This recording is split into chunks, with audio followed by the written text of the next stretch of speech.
श्रीमान वेंकटनाथार्य कवितार्किक केसरी वेदांताचार्यवर्यो मे सन्निधत्तां सदा हृदि रामानुजदयापात्रं ज्ञानवैराग्यभूषणं श्रीमद्वेंकटनाथार्यं वन्दे वेदान्तदेशिकं लक्ष्मीनाथसमारम्भां नाथयामनमध्यमाम् अस्मदाचार्यपर्यन्तां वन्दे गुरुपरम्परां यो नित्यमच्युतपदाम्बुजयुग्मरुक्म व्यामोगतस्तदितराणि तृणाय मेने अस्मद्गुरोर्भगवतोस्य दयैकसिन्धोः रामानुजस्य शरणौ शरणं प्रपद्ये श्रीवत्सचिन्नमिश्रेभ्यो नमभुक्तिमधीमहे यदुक्तयस्त्रयीकण्ठे यान्ति मङ्गलसूत्रतां श्रीपराशरभट्टार्यः श्रीरङ्गेशपुरोहितः श्रीवत्साङ्कसुतः श्रीमान् श्रेयसे मे अस्तु भूयसे.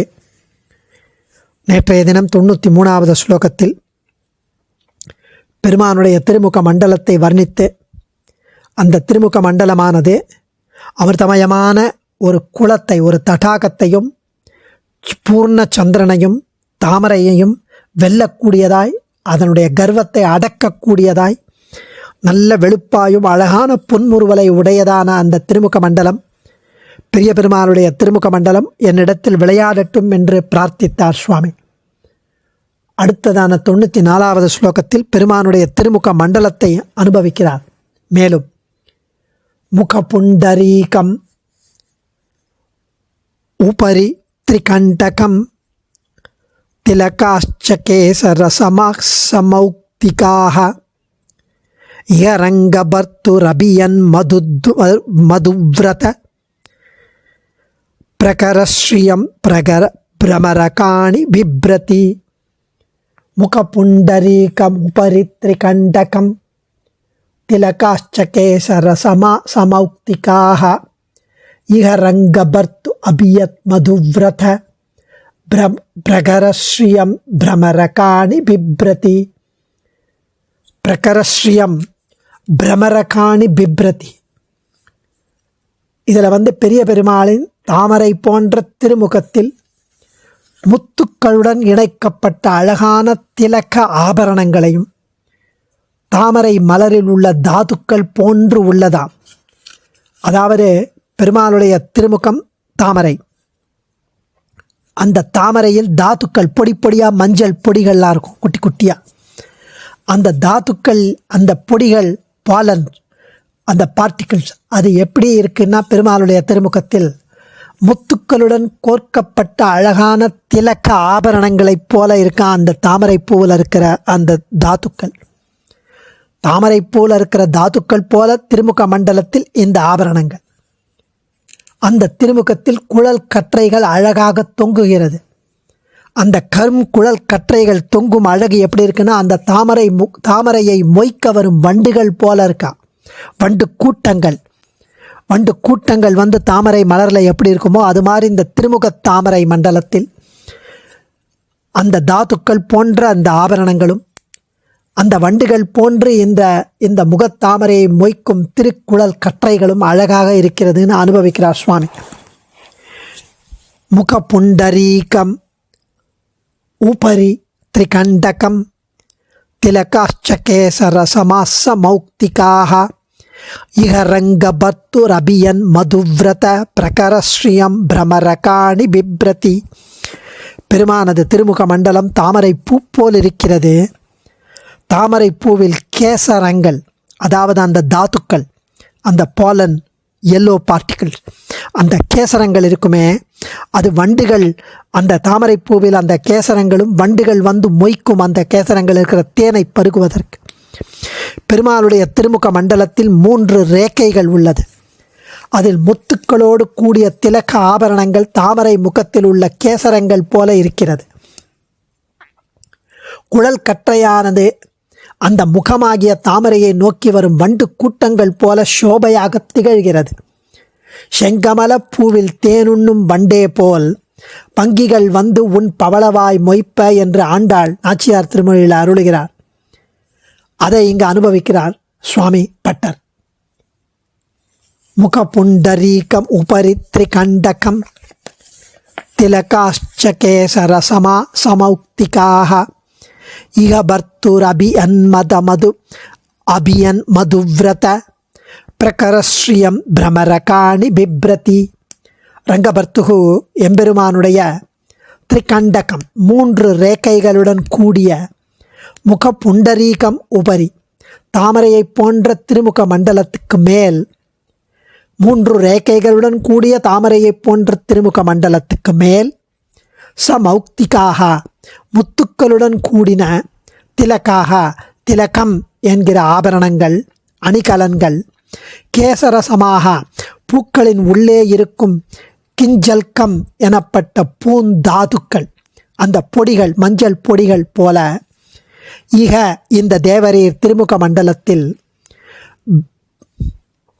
பிரமரகாணி தேன் வண்டுகளைப் போல் தொங்குகின்ற திருக்குழல்கள், திருக்கற்றை குழல்கள், கருமையான திருக்கற்றை குழல்கள், மதுவிரத அபியத் திருமுக மண்டலத்தை நோக்கி வருகின்ற மதுவிரத பிரகர தேனை உண்டு வருவதையே விரதமாக கொண்ட வண்டினங்களின் கூட்டத்தில், மதுவிரத பிரகர தேன் உண்டு வருவதையே அது ஒன்று தான், அதுக்கு அதையே விரதமாக கொண்ட வண்டினங்களின் கூட்டத்தில் ஸ்ரீயம் பிப்ரதி சோபையை அடைகிறது என்கிறார் சுவாமி.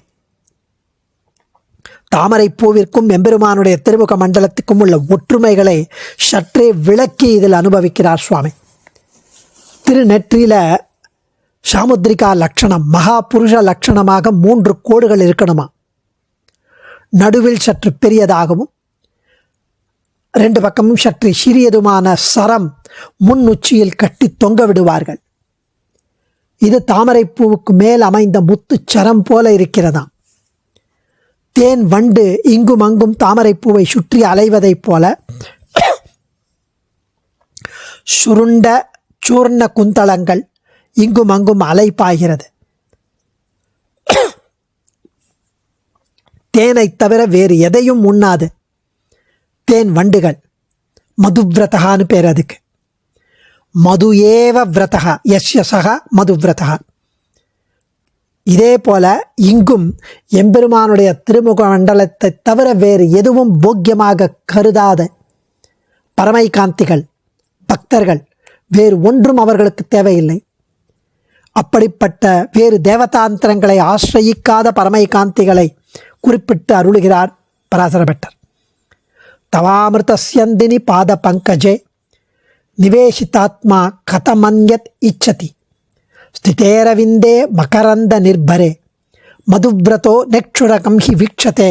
ஸ்ரீ ஆளவந்தா ஸ்தோத்திர ரத்னத்தில் 27வது ஸ்லோகத்தில் தெரிவிக்கிறார். செங்கமலர் பூவில் தேனுண்ணும் வண்டே போல் பங்கிகள் வந்து உன் பவளவாய் மொய்ப்பேன பெரியாழ்வாரும் அருளுகிறார். இப்படி ரொம்ப அழகாக தெரிவிப்பது. ஸோ இங்கு அனுசந்திப்பது பங்கீன திருக்குழல். இதில் ஆளவந்தாருடைய ஸ்ரீசுக்தி வண்டுகள் எப்படி அந்த தேனை தவிர வேறு எதையும் உண்ணாதோ அதுபோல இந்த திருமுக தாமரையை மட்டுமே ரசித்து பருகி உண்ணும் பரமைகாந்திகள். ஸ்ரீ ஊவே வித்வான் காஞ்சி அன்னங்கராச்சாரியா சுவாமி வியாக்கியானத்தில் இதில் முதல் பாதத்தின் பொருளை இன்னமும் தெளிவாக வல்லார் வாய்க்கேட்டு உணர்க என்று அருளி செய்திருக்கிறாராம் அவருடைய வியாக்கியானத்தில். அதாவது இதுக்கு இவ்வளவுதான் அந்த தாமரை முகத்தை பற்றி நாம் தெரிவிக்க முடியும். ஆச்சாரியன் திருவடியில் உபதேசம் அடியனுக்கு புரிந்தபடி பொருள் கூறினோம்னு ஸ்ரீவத்சங்காச்சார் தெரிவிக்கிறார். அதாவது மாகன், பாரவி, ஸ்ரீஹர்ஷன் போன்ற மகா கவிகளை கூட மிஞ்சும்படியான மகா பிரயோக நிபுணரான ஸ்ரீ பராசர பட்டரின் ஸ்ரீசூக்திக்கு முழு பொருளையும் உணர்ந்து உரைப்பது முடியாது. அவருடைய திருவுள்ளம் எவ்வளவு ஆச்சரியமாக பெருமாளை அனுபவிக்கிறார் அப்படிங்கிறது நம்முடைய சிற்றறிவுக்கு எட்டாது. அப்படி ஆச்சரியமாக பரமைகாந்திகள் அனுபவிக்கும் அந்த திருமுக மண்டலத்தை ஸ்ரீ பராசர பட்டர் அனுபவிப்பதை ஏதோ கோடிட்டு தான் நாம் காண முடியுமே தவிர பூராக அனுபவிக்க முடியாதுன்னு ஸ்ரீ மகாவித்வான் காஞ்சி அன்னங்கராச்சாரியா சுவாமி இன்னமும் தெளிவாக வல்லார்வாய் கேட்டு உணர்க என்கிறார் சுவாமி அவரே. அதே போல் நாமும் சற்று கோடிட்டு அனுபவித்ததை ஆச்சாரியன் திருமுகத்தில் திருவடிவாரத்தில் நாம் அனுபவிக்க வேண்டும் என்று கூறி நிறைவு செய்கிறோம். அடியேன் தன்யோஸ்மி. ஆச்சாரியன் திருவடிகளே சரணம். கவிதார்க்கிக சிம்ஹாய கல்யாண குணசாலினே ஸ்ரீமதே வெங்கடேஷாய வேதாந்த குரவே நமः.